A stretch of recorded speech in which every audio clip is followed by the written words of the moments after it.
हाय मित्रांनो, आज आहे 5 ऑगस्ट आणि आज आपली अमृता ट्रॅव्हल्सने आयोजित केलेली अष्टनेची सहल आहे आणि आज आपण ती सुरू करणार आहोत. आणि आज आपण गणपती बघणार नाही आहोत. आज आपण इथून फक्त जेजुरीला जाऊन स्टे करणार आहोत आणि उद्यापासून आपलं दर्शन सुरू होणार आहे.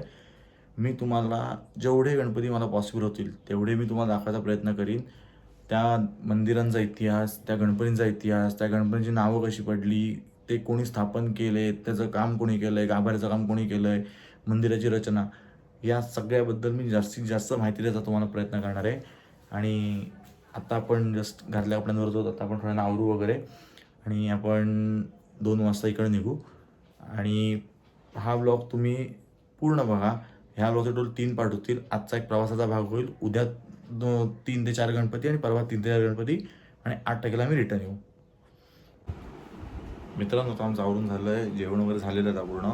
आता थोड्याच गाड्या पण आमच्या येतील आणि आता आम्ही कपडे चेंज केले. आता मी आज अमरावती टी शर्ट घातला आहे कारण ट्रिपच्या स्टार्टलाच लोकांना आपल्या कंपनीतली माणसं आपल्याला घ्यायला आली आहेत किंवा आपल्याला दिसली की लोकांची एक चिंता मिटून जाते की ही माणसं आपल्यासोबत शेवटपर्यंत असणार आहेत. त्यामुळे आता आम्ही टी शर्ट घातलेले आहेत. पूर्ण ट्रिपमध्ये आमचा हाच युनिफॉर्म असणार आहे आणि जो आम्ही केलेला आहे. सोबत आमचं आय कार्ड पण आहे, त्या कंपनीने केलेलं आहे तयार. त्यामुळे लोकांना आपली माणसं ओळखायला पण मदत होते. काही लोक मला आधी भेटून गेलेली असतात, आम्ही त्यांच्या परिचयातले असतो, किंवा जी नवीन लोक येतात त्यांच्यासाठी ते जास्त बरं पडतं.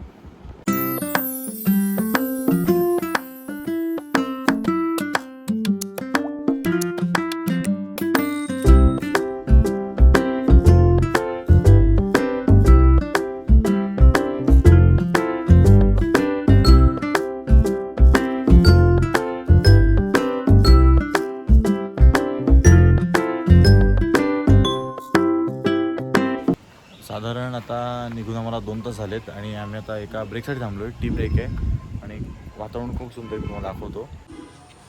ह्या इथे आमच्या दोन्ही गाड्या उभ्या आहेत आणि इथे हॉटेल लिटिल फ्रूट म्हणून आंबाघाट हायवेलाच आहे आणि हा त्याचा बॅकयार्ड आहे. खूप सुंदर आहे, वॉशरूमची सोय पण चांगली आहे. आणि आम्ही इथे आता टी ब्रेकसाठी थांबलो आहे.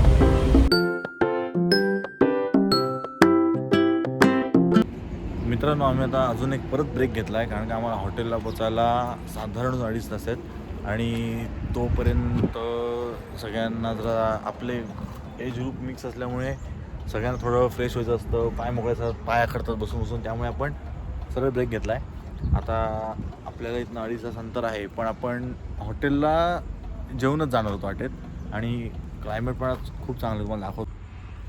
पूर्ण वातावरण ढगाळ आहे पण पाऊस अजिबात पडत नाही आहे. आमची ही एक गाडी आहे आणि ती मागे दुसरी गाडी आमची उभी आहे.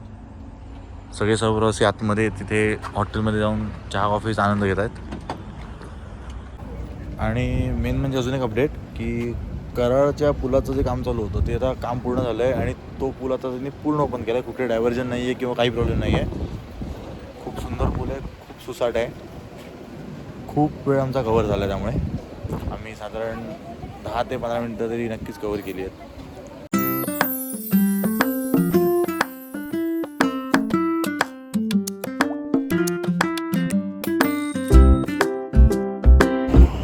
मित्रांनो, साधारण वाजले आहेत 8:30 होत आलेत आणि आम्ही आता एक जेवायचा ब्रेक घेतला आहे. फक्त तुम्हाला मी एक सांगून ठेवतो असं की साताऱ्यामधून तुम्ही जेव्हा जेजुरीला जाता तेव्हा तुम्ही नीट चौकशी करून जावा आणि जिथे चांगले हॉटेल तिकडे जेवा.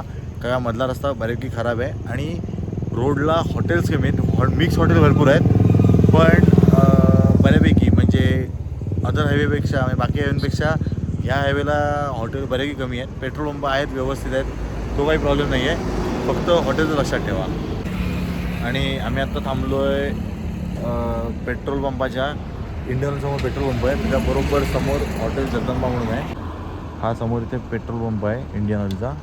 आणि लगेच इथं हॉटेल जगदंबा म्हणून आहे, प्युअर व्हेज हॉटेल आहे, तुम्ही थांबू शकता.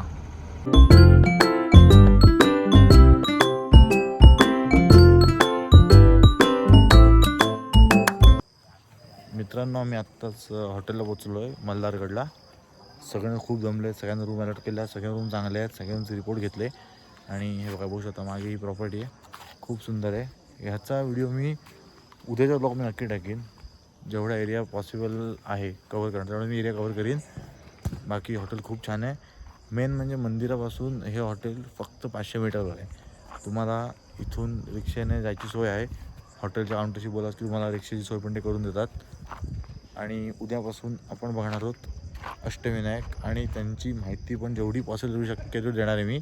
आणि त्याचबरोबर कोणत्या मंदिरात मोबाईल अलाउड असेल तर मी तिथले तुम्हाला फोटो नक्की दाखवीन आणि नक्की शेअर करीन.